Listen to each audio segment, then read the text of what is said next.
Hello friends, welcome to Vaishali home kitchen. आज मैं चीज चिली टोस्ट बनाव्या છે જેની રેસીપી હું તમારી સાથે શેર કરીશ।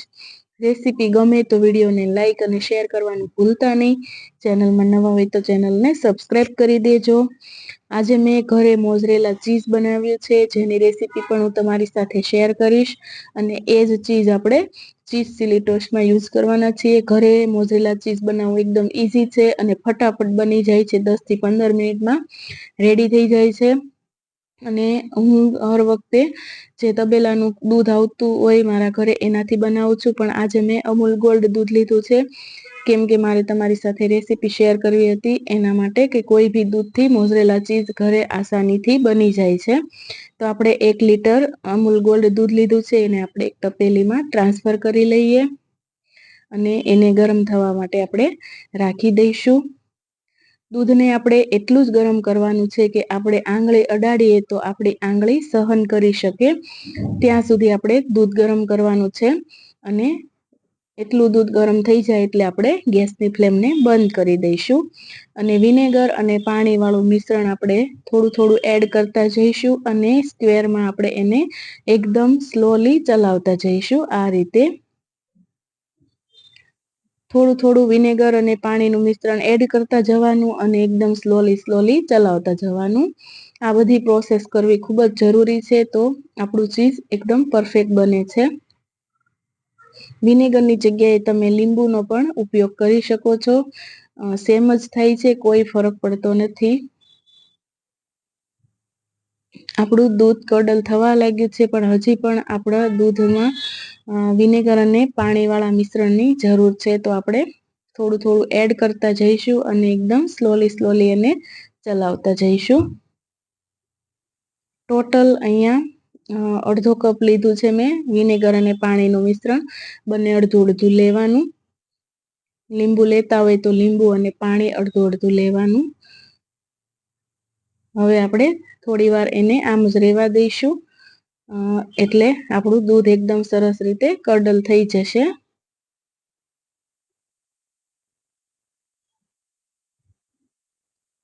લાઇટ ગ્રીન કલરનું પાણી થઈ જાય ત્યાં સુધી આપણે એને થવા દઈશું।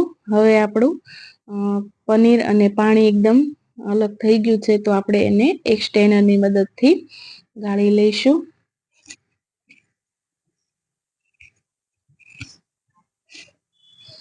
આ જે પાણી હોય છે એ તમે સૂપ બનાવવામાં, લોટ બાંધવામાં કે સબ્જીની ગ્રેવી કરવામાં યુઝ કરી શકો છો। હવે આપણે એકદમ બરફવાળું ઠંડુ પાણી હોય એનાથી પનીરને સરસ રીતે ધોઈ લેવાનું છે એટલે જે વિનેગરની ખટાશ હોય એ બધી જ નીકળી જાય।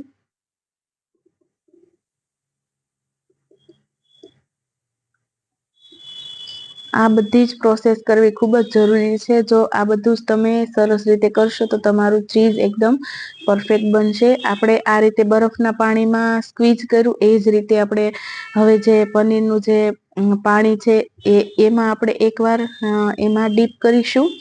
એવી રીતે 3 થી 4 વાર ઠંડા પાણીમાં, ગરમ પાણીમાં એવી રીતે 3 થી 4 વાર આપણે કરીશું એટલે આપણું મોઝરેલા ચીઝ રેડી થઈ જશે।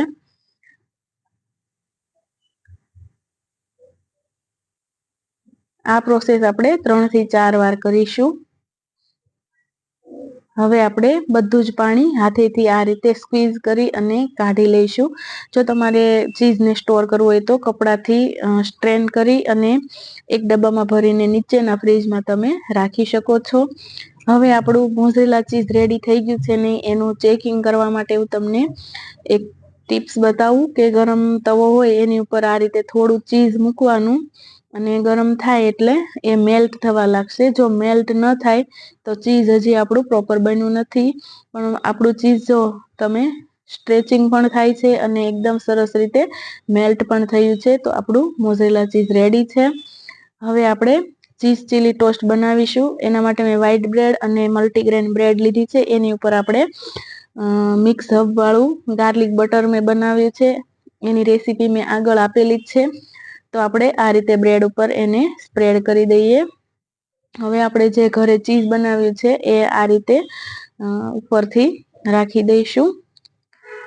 જો તમારે સ્ટોર કરવો હોય તો તમે ડબ્બામાં રાખી દો ફ્રીઝરમાં, એટલે એકદમ સેટ થઈ જાય. પછી તમે એને છીણીથી છીણીને પણ યુઝ કરી શકશો. પણ મેં તો અહીંયા ફ્રેશ લીધું છે, એટલે આ રીતે આપણે હાથેથી જ ફેલાવી દઈશું. હવે આપણે પ્રોસેસ ચીઝ ઉપરથી થોડું છીણી લઈશું. પ્રોસેસ ચીઝનો રેસીપી પણ મેં તમારી સાથે શેર કરેલી છે, તમે ચેનલમાં જઈને જોઈ શકો છો. હવે આપણે સ્વીટ કોર્નને બોઇલ કરી લીધા છે, એ ઉપરથી ટોપિંગમાં એડ કરી દઈએ. હવે આપણે ઓલિવ્સ રાખી દઈશું. જો તમારી પાસે ઓલિવ્સ ના હોય તો તમે સ્કીપ પણ કરી શકો છો. આપણે જે તીખા મરચાં આવે એની મેં સ્લીટ કરી લીધી છે, એ પણ આપણે રાખી દઈશું. અને મારી પાસે જલેબીનો છે તો એના પણ પીસીસ આપણે રાખી દઈશું. ઓલિવ અને જલેબીનું ના હોય તો તમે સ્કીપ પણ કરી શકો છો. હવે આપણે ચીલી ફ્લેક્સ અને ઓરેગાનોને સરસ રીતે સ્પ્રિંકલ કરી દઈએ. હવે આપણે એને તવા ઉપર ગરમ થવા માટે રાખી દઈશું અને જોઈશું આપણું ચીઝ એકદમ સરસ રીતે મેલ્ટ થાય છે કે નહીં. થોડું આપણે ગાર્લિક બટર રાખીશું અને એની ઉપર આપણે બ્રેડ રાખી દઈશું અને ઉપરથી આપણે ઢાંકણ ઢાંકી દઈશું.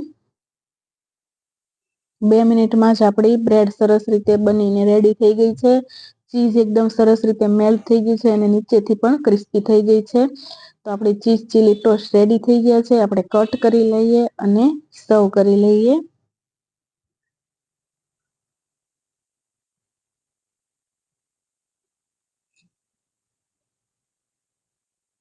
જો મિત્રો તમને મારો વિડીયો ગમ્યો હોય તો લાઈક, શેર અને સબસ્ક્રાઇબ કરી દેજો. કમેન્ટ કરવાનું ભૂલતા નહીં. મળીશું આપણે એક નવા વિડીયો સાથે. Thank you. Bye bye.